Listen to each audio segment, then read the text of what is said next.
BRS MLA పాడి Kaushik Reddy check dam నిర్మాణంపై తీవ్ర ఆందోళన వ్యక్తం చేశారు. ఒకవేళ నిజంగా చెక్ డ్యాం నాసిరకంగా కట్టబడితే దాన్ని నిర్మించిన రాఘవ్ కన్స్ట్రక్షన్ సంస్థను బ్లాక్ లిస్ట్ లో చేయాలని, ప్రజల సొంత పనులతో నిర్మించిన ప్రాజెక్టులు నష్టం లేకుండా ఉండాలని అన్నారు. ఈ సమస్యపై ప్రభుత్వం కఠిన చర్యలు తీసుకోవాలని డిమాండ్ చేశారు. సరే, మీరన్నే విధంగానే 100కి 100% బ్లాస్ట్ చేసిరు.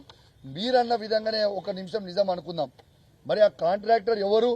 మంత్రి పొంగిలేటి శ్రీనివాసరెడ్డి, రాఘవ కన్స్ట్రక్షన్స్ కాంట్రాక్టర్. మరి ఆయన తప్పై ఉండుంటే మరి ఆయనని బ్లాక్ లిస్ట్ లో పెట్టి వేల కోట్ల రూపాయల కాంట్రాక్ట్ ఇలా కాంగ్రెస్ ప్రభుత్వంలో ఆయన చేస్తున్న కొడంగల్తో సహా మరి బ్లాక్ లిస్ట్ లో పెట్టి ఆ టెండర్లు క్యాన్సిల్ చేయండి.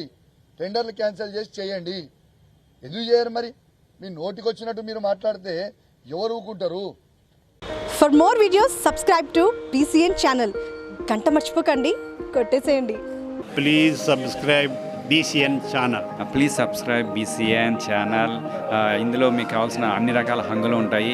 Hi, this is MM Sri Lanka. Please subscribe to BCN channel.